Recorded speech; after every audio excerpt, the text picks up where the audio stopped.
जो कर्म संस्कार न डाल सके वह कर्मयोग है। वह कर्म कर्मयोग बन जाएगा। कर्म करने से पहले, करते समय, करने के बाद जो कर्म संस्कार देने योग्य नहीं रह जाता वह कर्म कर्मयोग बन जाता है। क्या ऐसी बातें हैं जो हमारे कर्म को बंधन का कारण बनाती हैं, और क्या ऐसी बातें हैं जिनको छोड़ने से ये कर्म बंधन का कारण न बन के तो मोक्ष का साधन बन जाता है। थोड़ी सी साधारण बातों से शुरू करते हैं। जैसे कि अर्ज की जा रही थी अभी, कर्म तो बेचारा जड़ है, उसे बिल्कुल कोई पता नहीं कि मैं बंधन का कारण, मैं पाप कर्म बनने जा रहा हूं या मैं पुण्य कर्म बनने जा रहा हूं। किस पर निर्भर करेगा? आपके भाव पर। उदाहरण दिया, एक सैनिक, कहीं जंग हो रही है, भारत पाकिस्तान की जंग हो रही है, युद्ध हो रहा है। एक सैनिक हजारों की संख्या में शत्रु पक्ष के सैनिक मार देता है। जितने अधिक मारेगा उतना अधिक वह बहादुर। यदि हजारों लाखों को मारता हुआ वह वीर गति को प्राप्त हो जाता है तो उसे मेडल मिलता है। जितने अधिक मारेगा वहां पर उतना उसको बहादुर शूरवीर घोषित किया जाता है और उसे वीर चक्र इत्यादि प्राप्त होता है। घर आ जाता है, छुट्टी पर आके अपनी किसी कला कलेश पत्नी से कहिए और बात छोड़िए। पत्नी से थोड़ा आपस में बातचीत होती है, गर्मा गर्मी हो जाती है। सैनिक है, पुरुष है, जोर से मुख पर थप्पड़ मारता है और एक दांत बाहर निकल आता है, टूट जाता है, खून निकलता है। पत्नी का भी अपना ईगो होता है, वह सब कुछ सहन करने को तैयार नहीं, पुलिस को जाके रिपोर्ट कर देती है। यही व्यक्ति जो वहां हजारों लाखों को मारने वाला और उसे वीर चक्र प्राप्त होता है, इसकी रिपोर्ट पुलिस थाने में जब जाती है तो इसको बंदी बना लिया जाता है। भाव का अंतर है। एक जगह पर वह देश के लिए युद्ध कर रहा है, रक्षा, हमारी रक्षा के लिए, देश की रक्षा के लिए युद्ध कर रहा है, और दूसरी जगह पर भाव शत्रुता का है, वैर का भाव है। भाव पे अंतर आ गया। डॉक्टर साहब लंबी लंबी सर्जरी करते हैं, 5 मिनट से लेके 5 घंटे तक सर्जरी चल रही है। आप अपनी सर्जरी करवाते हो, बच्चे की, पत्नी की सर्जरी होती है, चीराचारी भी होती है, पेट काटा जा रहा है, छाती काटी जा रही है, इत्यादि इत्यादि, सूचर्स लगाए जा रहे हैं, सब कुछ किया जा रहा है, कुछ अंग निकाले जा रहे हैं, कुछ डाले जा रहे हैं, ये सब कुछ होता है। ये सब कुछ करने के बाद आप पेमेंट भी करते हो, ह्यूज पेमेंट इन लैक्स।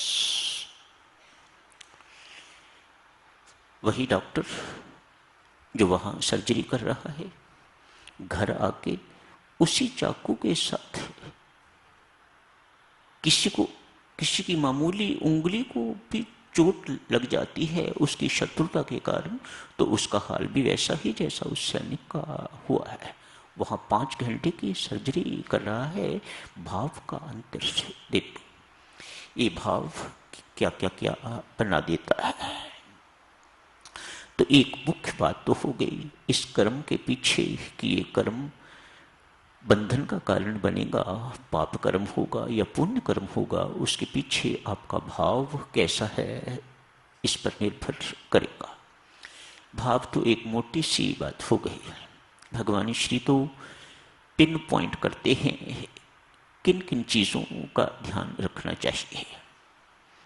भगवान श्री कहते हैं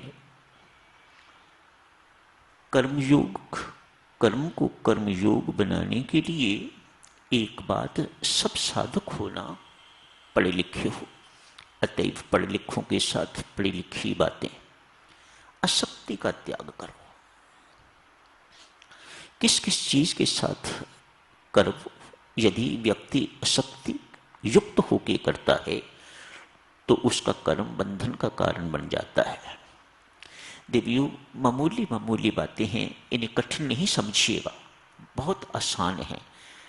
एक बार सुनेंगे, उन पर मनन करेंगे, चिंतन करेंगे तो आपको बहुत याद हो जाएंगे। आपको पता लग जाएगा कि मुझे किन किन चीजों से बच के रहना है। कौन नहीं चाहता कि हम कर्म, अच्छा कर्म करें और अच्छा कर्म बार बार करें? एक कर्म के प्रति आसक्ति। अच्छा ही कर्म मैं करूं तो बुरा कौन करेगा? भगवान श्री को संसार चलाना है देवियों। उन्हें सिर्फ अच्छे कर्म, सुपीरियर कर्म करने वाले ही नहीं चाहिए, उन्हें वो भी चाहिए जो घटिया कर्म, जो इंफीरियर कर्म भी करें। अगर सारे के सारे व्यक्ति सुपीरियर कर्मों के प्रति आसक्त हो जाएंगे तो भगवान की गाड़ी रुक जाएगी, भगवान की गाड़ी चलेगी नहीं। यदि कहे हम सिर्फ पढ़ाने का ही, प्रवचन देने का ही काम काज करेंगे तो झाड़ू पोछा कौन लगाएगा? तो घर में लैट्रिन बाथरूम कौन साफ करेगा? कर्म के प्रति आसक्ति। दूसरी आसक्ति, ऐसा कर्म करने से शुभ फल मिले, मैं वही कर्म करूंगा। ये इसका आधार क्या है? शुभ फल, श्रेष्ठ फल। थोड़ा पढ़ूं और मैं आईएएस ऑफिसर बन जाऊं। यदि हर कोई इसी प्रकार की सोच वाला हो जाएगा, कर्म फल क्या है? आईएएस ऑफिसर बनना या बहुत बड़ा बनना। मैं वही कर्म करूंगा जिससे करके मैं बहुत बड़ा बन जाऊं, तो ये फल के प्रति आसक्ति है। दो आसक्तियां हो गई। आसक्ति अर्थात लगाओ, आसक्ति अर्थात राग। साधारण शब्दों में राग को समझो तो राग, जिसका व्यक्ति हर वक्त राग गाता रहे, वह राग। वह चाहे व्यक्ति हो, चाहे वह वस्तु हो, हर वक्त एक ही बात का आप कहते हो ना, क्या है, हर वक्त एक ही बात का राग अलापते रहते हो, मानो वह व्यक्ति राग युक्त है, वह राग से सफर कर रहा है, इज सफरिंग फ्रॉम राग अटैचमेंट्स। दो आसक्तियां। समय तो हो गया है देवी सज्जनों, अभी जारी रखेंगे। बहुत सुंदर चर्चा है ये, समझने योग्य। सुंदर मतलब सुनने योग्य नहीं, इसको समझ के तो अपने जीवन में उतारने योग्य चर्चा है। तो इस चर्चा को जारी रखेंगे। आज यही समाप्त करने की इजाजत दीजिएगा। धन्यवाद।